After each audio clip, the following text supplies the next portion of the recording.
Hi guys, welcome back to my channel. Today in this video I'm going to talk to you guys in regards to 5 things I wish I knew before I had a baby. I think these 5 things would have really set my mind at ease, just because these to me were personally the main ones that I didn't think that were going to happen, but I mean each person is different, so this is just based on my experience. Don't come at me please if it's different for you. So before I get into this video, I want to let you guys know that motherhood is amazing. I love being a mommy. I love to hear my son call me mommy. I adore my son. I will give the world for my son to be happy. I read a lot of books. I googled a lot of things too. I took notes before I had the baby. Just give you a heads up, nothing will prepare you. You will learn as you go. But I mean, keep reading, keep doing research. I have my little notes down here, just because I want to go through every little detail, and I don't want to forget anything. So if you guys see that I'm looking down, that's why. So don't forget to subscribe and turn on that post notification bell so you can get notified every single time I post a new video. Number 1, parenting is very hard. Being a parent is very hard. It's rewarding, yes. Like I said, you wake up and you see your baby's face, that smile, and it just brightens your day. So it is very hard just because that little human is depending on you. That little human, whatever decision you make, that affects his upbringing, putting someone else before you. I noticed that show with friends and stuff like that, I got more closer to my friends that have babies, or cousins that have babies, more than the ones that don't, just because they know what it's like to have kids, and then we have stuff in common. So we talk about our kids, we talk about what they did, what they do. I learned that even though we don't want to accept it, it does change on who we surround ourselves with. Also, this comes with that it changes the relationship with your spouse, and it does change it. I know some people say that it doesn't change anything with their spouse, but it does.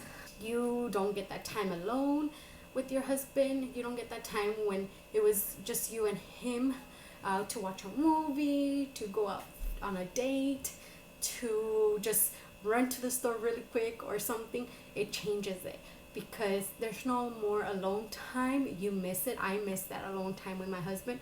I would like to have more alone time.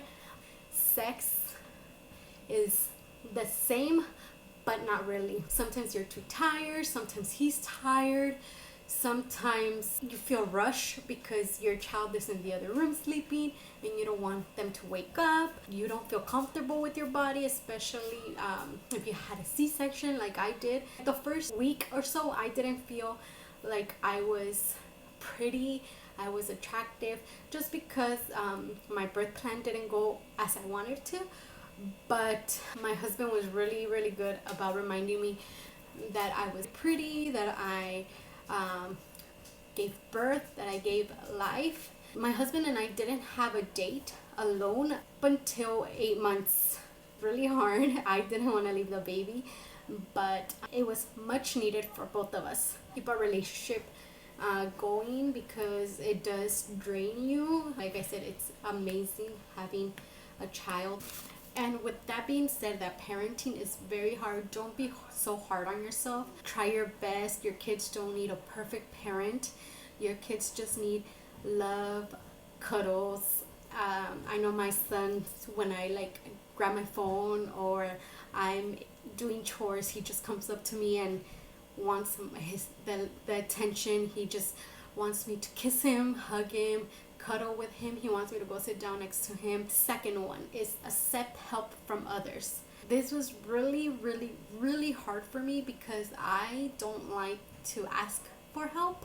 I'm the one that is always helping.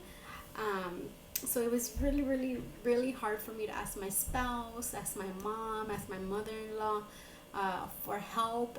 Like the first 3-4 months, it was really hard for me. I would ask my husband, I wouldn't even ask him. I would be like, oh, I need to go take a shower. I'll be like, can you watch him because I need to go take a shower.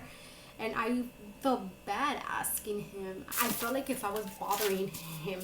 And my mother-in-law and my mom, they were really great because they helped me a lot. So they were really, really helpful. Even if you need to just go for a walk, or you need to just take a nap, or you need to go wash the dishes, all that little thing helps you to take a break and then come back to what you need to be doing. The third thing was breastfeeding. Oh my god, I thought breastfeeding would come so natural to me. I thought breastfeeding, I wasn't gonna have any problem, just because, like I said, I went to classes, I read, I watched videos, I did everything, and it was very difficult for me because of the diabetes. At the hospital, they didn't want to have him latch onto me right away, just because his sugar was low. So I did formula feed at the hospital for the 2 first days that we were there. The third day, the lactation lady came in. She while she was there, he was able to latch. Once I got home, that was another thing. After he was born, 3 weeks after, he got his first latch. I don't know why, but I think he never showed like the hungry cues before. He would just wake up and he'll be like screaming and hungry, and once he woke up screaming and hungry, he didn't even want to know anything about the breast. So I would just give him a bit of formula. While he was drinking like 1 ounce of formula, I would be pumping, and I would give him the 2nd ounce. But I did pump those 3 weeks, so he did get breast milk, but he was getting breast milk and formula as well. And then I stopped the breastfeeding around the 3-month mark, just because I felt like he wasn't getting enough milk. My milk was coming down, but it looked like it had more water than milk. So I would be breastfeeding and formula feeding. And especially because of my diabetes, I wasn't producing a little bit more milk than what I was hoping. I tried everything. I tried from the cookies, I tried teas, I tried like pumping as well, pumping my boobs dry.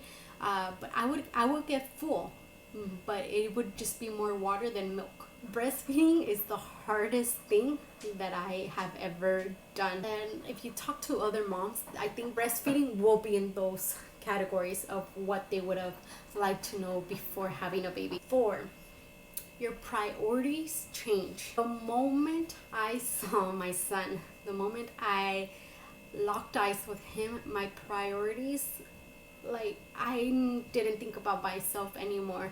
From that day on, it was my son first, then myself. My son first, then anything. I felt like I found my purpose in this life, to be his mommy, to take care of him, to adore him, to love him.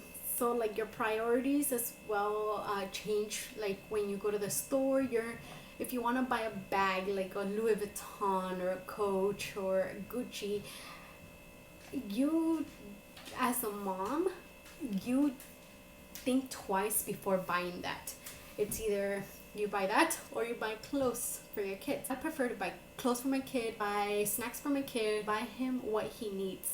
I mean, they're only little for so long that a purse is gonna stay there. That's my view on things.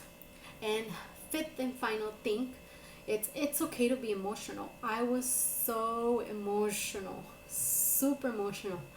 You could even ask my husband. I was crazy. The postpartum hormones were freaking crazy. Pregnancy changes your life. Pregnancy changes life around you. Pregnancy changes your views of people. Pregnancy changes everything. You're raising a human. You're recovering from labor. Either if it's C-section or vaginal, those are both traumatic. You're learning to love your body again. You're emotional because your labor didn't go as you planned. It's okay to cry. What I would do is I would write down what I would be feeling, it was easier for me to write down things than to be talking to somebody or to talking to my husband. That would be easier for me. If you're feeling emotional, take a break. I would take a shower when I would feel emotional. I would cry in the shower. Not because I didn't like to be a mom, just because, like I said, my postpartum hormones were really crazy. Don't try to be a superwoman. Don't try to take care of your baby, have the house clean, have a whole full course meal done. Remember, you just had a baby. You have to take care of your body, take care of your newborn. Like, you won't get a medal for it, okay? So you need to take a break too. It's okay to be emotional. Like I said, I was happy, I was loving my child, I was loving my life, but just that the emotional part, the hormones got to me. Like I said, it's okay to be emotional, it's okay to cry, it's okay to have somebody watch your kid. Go and take some 5 minutes for yourself. Okay, so those are my 5 things I would have liked to know or I had my son. So I hope you guys enjoyed this video. Until next time, bye.